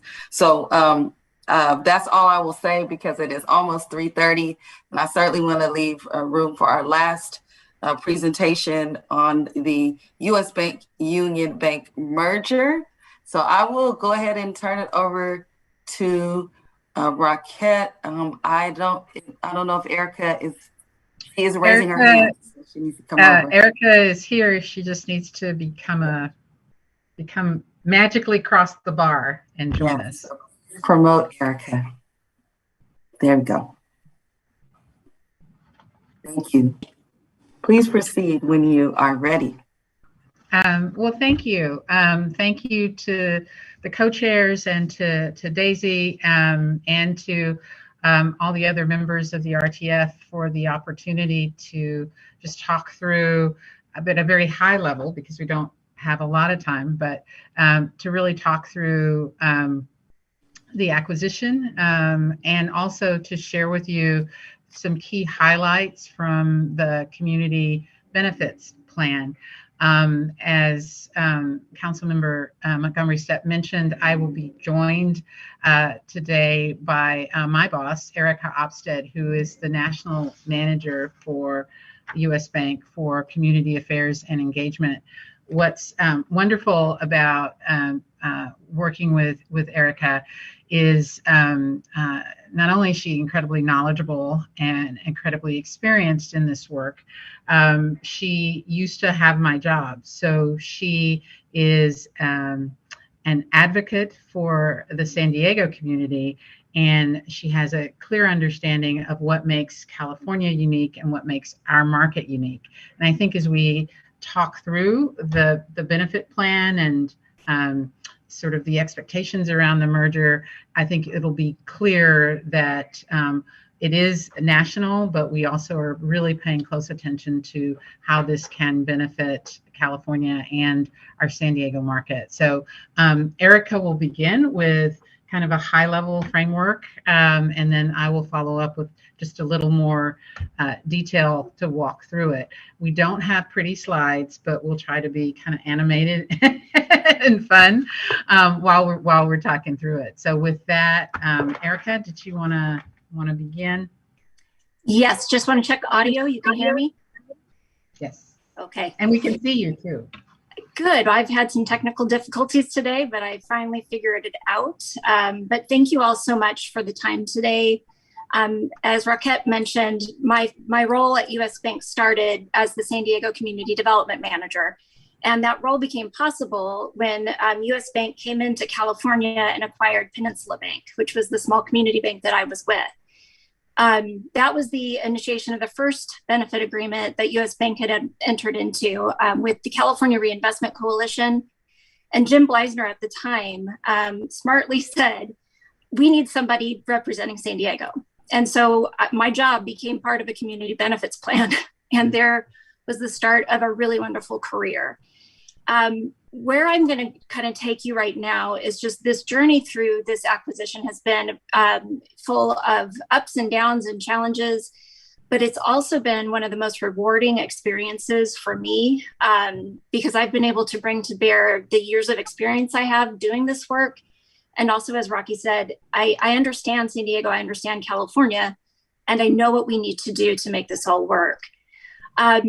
When we announced the acquisition, what I would like to tell you all is one of the first things we did, and believe me, we did not have a lot of runway to prepare for this. We went from due diligence 4 weeks into the announcement. And so we did reach out to community coalitions, including RTF, Greenlining, CRC, NCRC, and numerous others. That developed into 6 community listening sessions, which were attended by about 200 community leaders across the country. The largest segment, of course, came from California, and that was with the CRC and the Greenlining Coalition working together. The thing that's different about this plan, I'm going to say, compared to many other bank benefit plans, is that this is a plan built on multiple voices. Oftentimes we see community benefit plans stem from one coalition. And what we came to find out is that there are a lot of coalitions out there that wanted their voices heard as well. 2 or 3 of the coalitions asked that we not make this a plan based on only one. And then again, like I said, listening to people from all over the country, particularly California, it came to our realization that we could be doing a lot more, not only in California, but in other parts of the country. So what you're going to see with our community benefit plan is a 2-pronged approach. There is a national commitment to increasing philanthropy, to increasing lending. We're setting some goals that are really, in my opinion, some of the biggest, and this will be the biggest benefits plan in the US to date. What the the component that's interesting is that we do have a California commitment built in with the plan. So as you look through it, we can't disclose the entire thing for everybody at this time because we're still in discussions with the various coalition groups. I will be providing it to Daisy and some of the leaders so that they can kind of work through it and have conversations with us.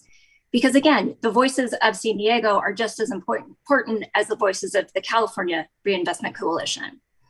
So the components of the plan that I just want to touch on, and Rockette's going to go through, I think, the more of the details that would tie to specific initiatives in the San Diego region, would be this has significant lending and investment goals.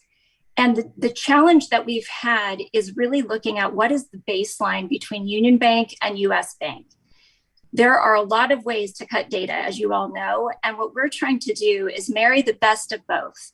Union Bank has some stellar performance in these areas, and I see Frank out there, and I know we have spoken to many different leaders at the company.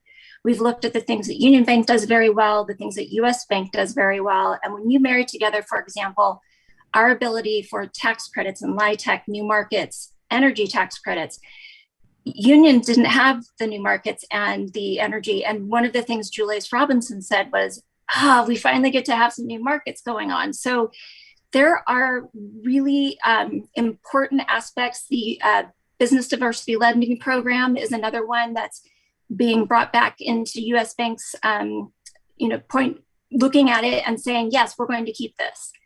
And that's built into the plan as well. We also have some community service. And the way I'm going to point to this is within the plan, and Rockette will touch on a couple of things, is we're not only bringing financial commitments to the community and lending commitments, we're also bringing people.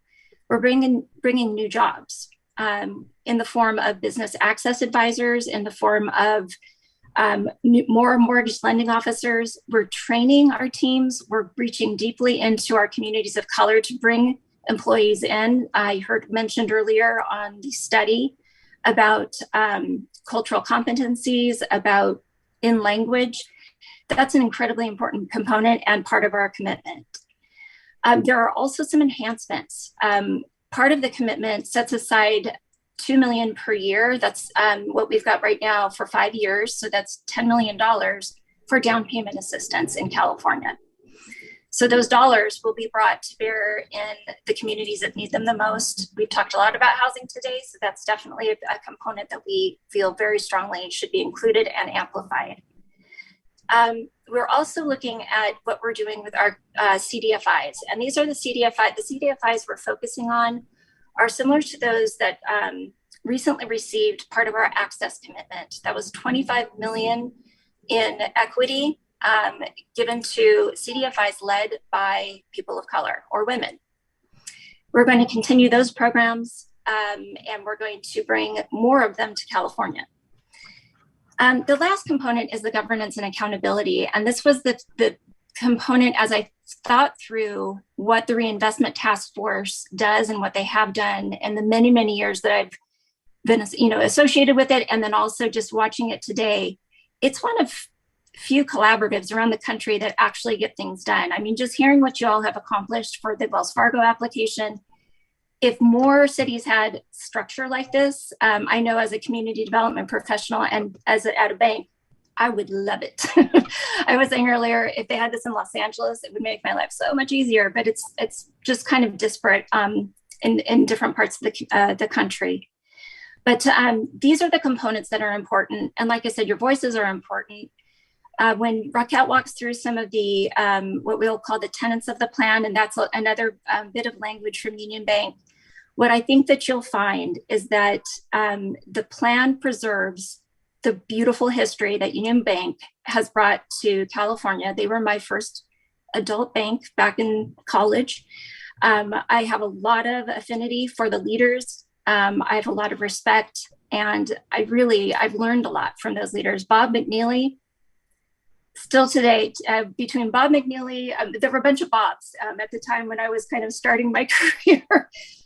But it is such a wonderful thing to be able to work with that team. We actually have our first in-person meeting next week. So we get to see Frank in person.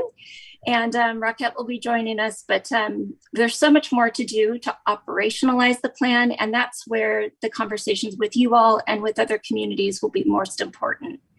So Rocket, I'm going to turn it back to you to walk through some of those and also leave room for some questions or some comments. Thanks, Erica. So the benefits plan itself, and I would just underscore, this is really a dynamic document. So even when it's final, it really won't be final because it represents kind of us having listened to what the community has said, and we will continue to keep listening and evolving. The plan itself, big picture, U.S. Bank will lend or invest $100 billion nationally, including $40 billion in California, focusing on LMI borrowers, LMI communities, and communities of color over a 5-year period. The plan itself really has 10 elements. One of the things I really appreciate about it is it's not just looking at lending, service, and investment in kind of a static, traditional way. It really is taking into account all the ways in which we as a corporate citizen can have an influence on creating economic empowerment.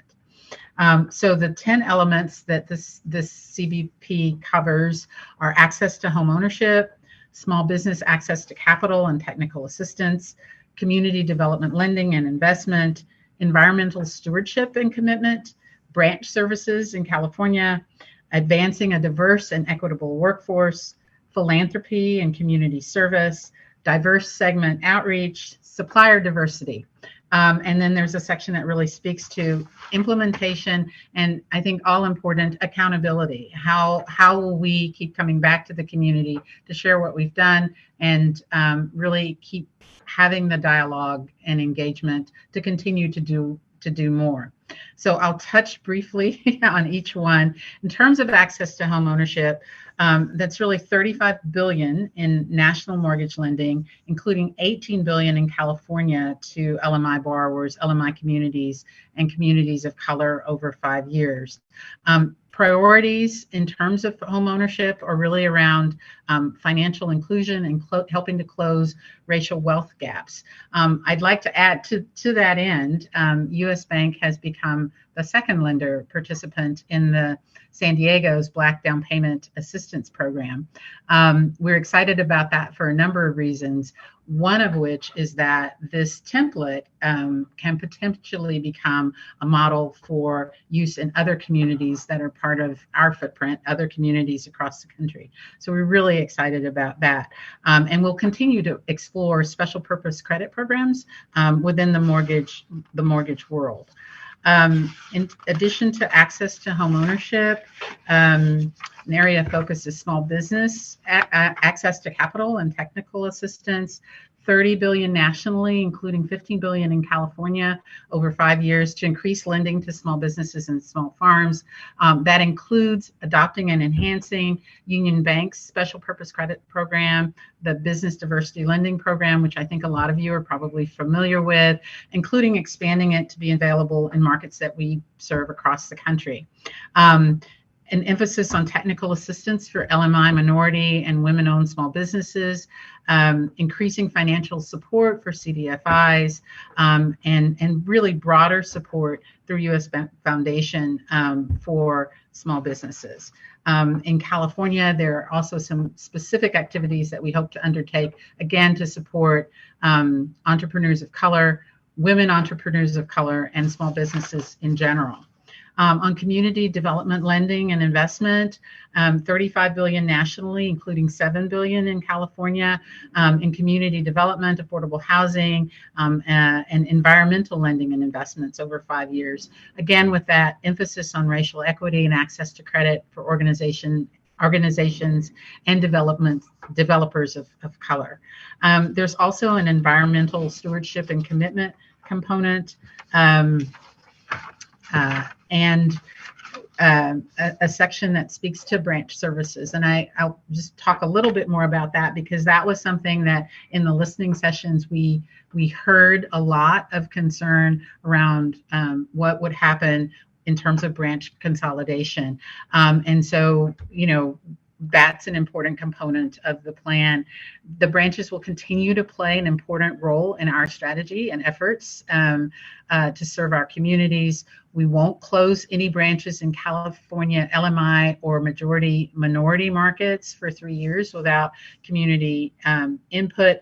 And what that means is, prior to making any decision, we really want to engage and have conversations with the local community about what the needs are.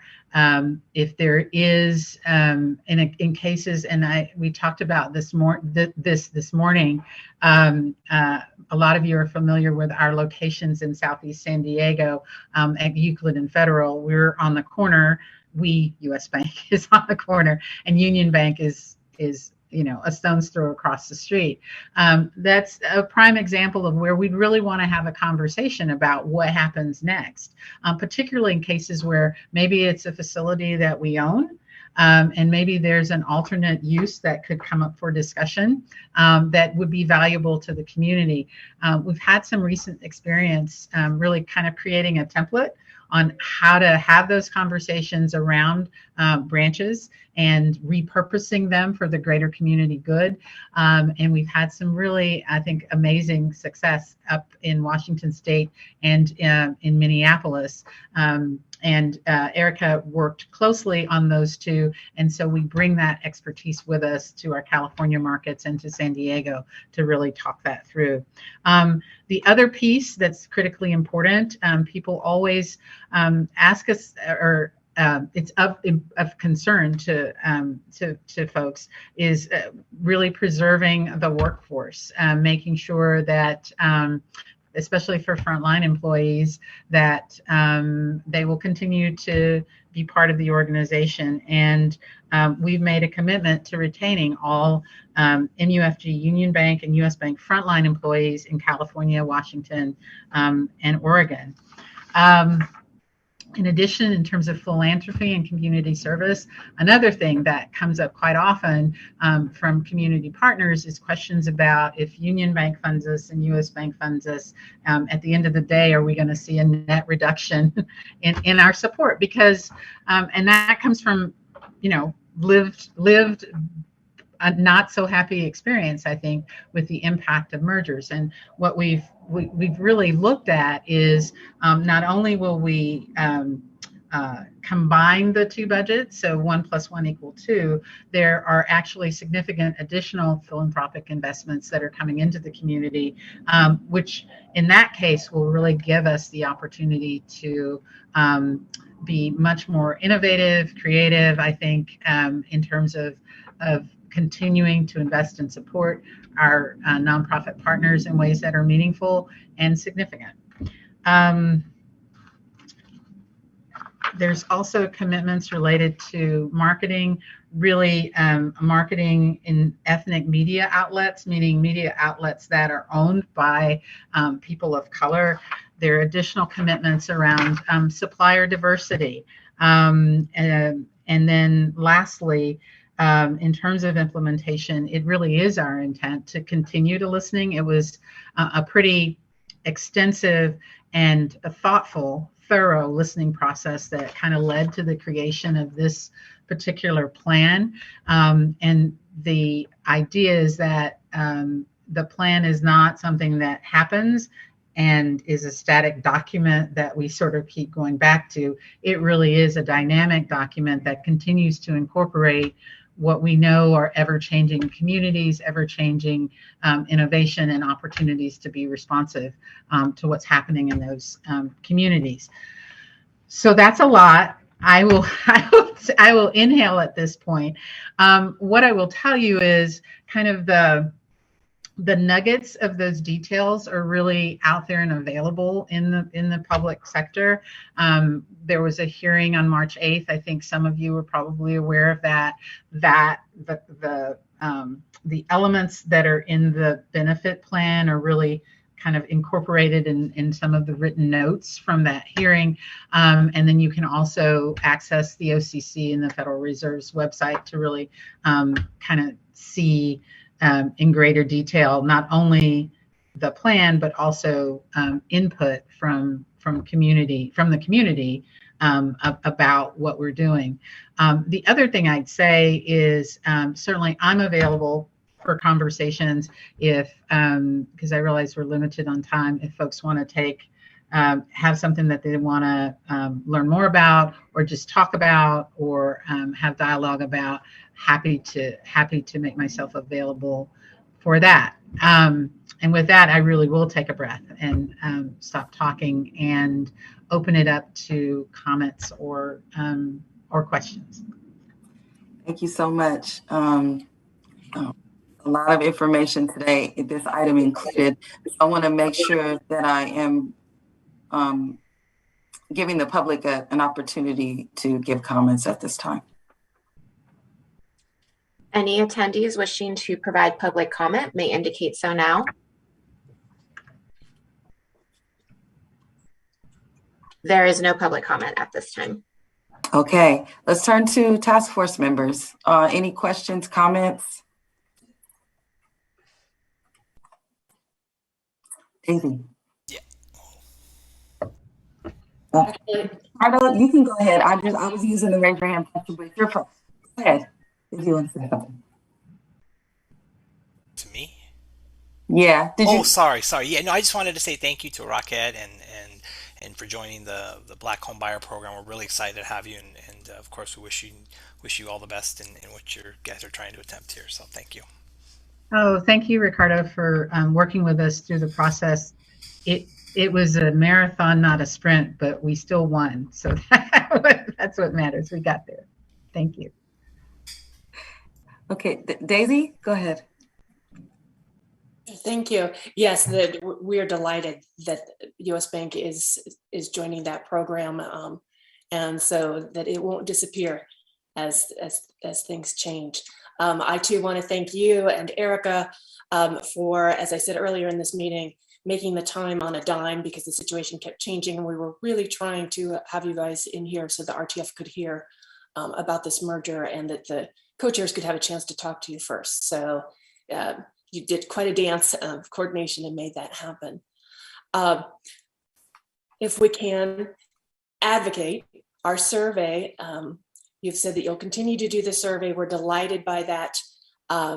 You have seen that U.S. Bank has had a fantastic percentage of deposits when we calculate all of those areas.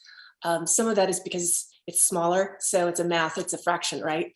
And Union Bank has a lower level of percentage of deposits. We would hope that the combined number is closer to U.S. Bank's percentage, right? And that you continue to be a leader on in the community, on the RTF and the survey. I saw Steve nodding his head, perhaps because he was putting his hand up, but also because the big numbers are going to come from affordable housing, right?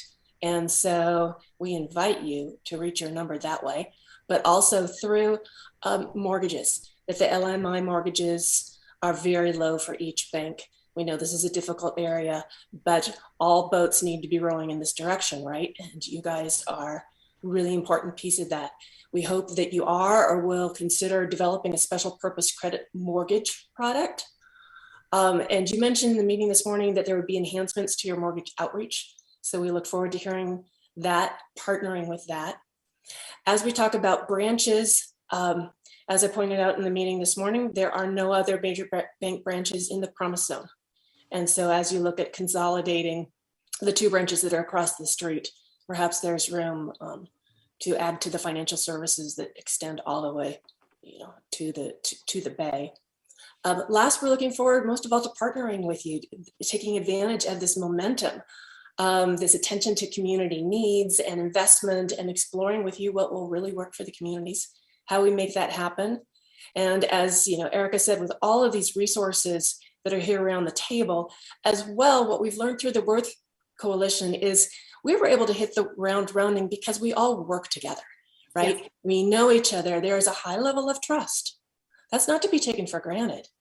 And so put us to work. Let's figure out what we can do together. Thank you, Daisy. Well said. Steve. Thank you. I just wanted to reiterate some of what has been said here. I think tracked this process for a while. I've been in communication with the CRC, and I really hear in what Erica, what you, and what Raquel said, that you've really been listening to those discussions and been responding to them in really substantial ways. And so thank you for that. And we're here to help you implement and hold yourselves accountable as you say you wish to be. This group will do that. So thank you for your efforts. Thank you, Steve. Arnolfo. Yes, thank you. Hello, Rocky, Erica. I've been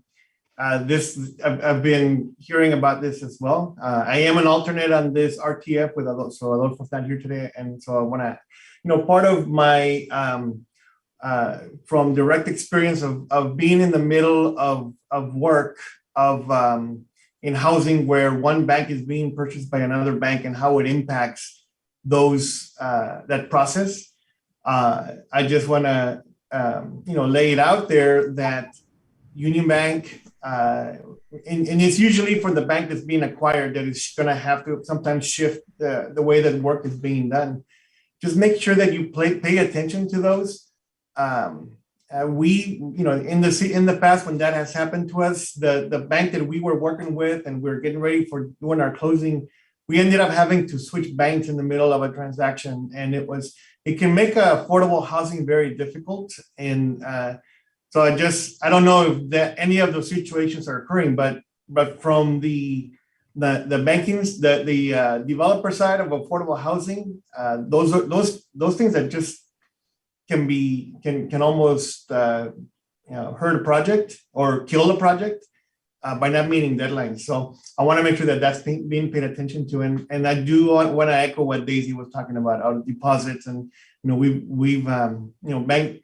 Union Bank is right next door to us here in Chula Vista, and we had banked with Union Bank for decades, and so we want to make sure that there are those opportunities of like partnerships, getting people in there. The presentation that you heard about banks and people getting ready to buy homes is just so critical to have those engagements with people that are even considering buying a home. So I'll echo the other comments, but that construction and those projects that are in the middle, pay attention to those.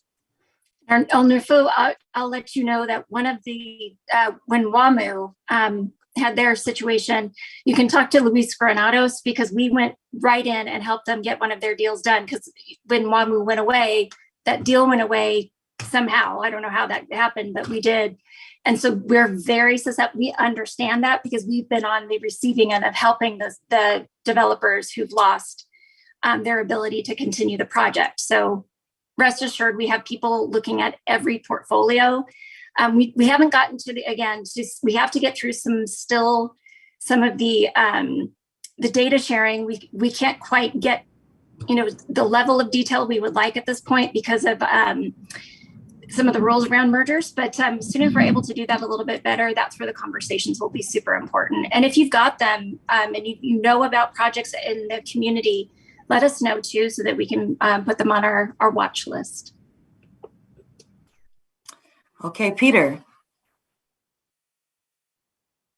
Yeah, I'm excited to see what would come next with this merger of Union and U.S. Bank. Wakeland has worked with both entities through our years of developing affordable housing, and over the last few years, Union has not been as active a participant, I think, on like being an investor in tax credit affordable housing. So we would welcome kind of a enhanced investment through this merger. And just to talk about the branches specifically, I'm developing a property in City Heights that was, formerly a Union Bank branch. Affordable housing is a great successor use, but I don't think that there is a major bank branch in City Heights any longer. And so, City Heights is an incredibly diverse community that definitely has a lot of need for banking services. And, California Bank and Trust is there in the Price office building. But I think there's definitely some potential. Federal credit unions there too. Self-help there. Yeah. So anyhow, I think, City Heights would be a great community for some new branches. And, Wakeland is working with partners to develop housing that could include some commercial space. So, if you're looking for sites, just let us know. Thank you. Okay. This has been a really good presentation for us to receive this information. I just have one question and then we'll go ahead and close. It's right at the 4 o'clock. Or maybe I'll turn into a comment, but I am grateful to see that $40 billion investment built in for the state of California for the community benefits agreement. I just want to make sure that we are advocating for San Diego to finally be at the table as the second largest city in the state and receive the investment as such. So a lot of times we get we don't get that type of recognition, but I know that Erica and Raquel are fighting really hard for that. We just want to be of support, however we can. Call me. We're here. So, and we will. Okay. All right. Thank you, everyone, so much. I want to be respectful of your sacrifice and your time. Supervisor Anderson. I just wanted to add to your point. I want to let you know personally, I signed on to your letter. Great leadership and happy to be part of it. But I agree with you. It's not just the second largest city, it's the second largest county, and we need our fair share. So thank you. Thank you. Great point. So we are going to end our time together. Thank you so much with perfect timing. So we're adjourning this meeting and I will see you all in June. Thank you.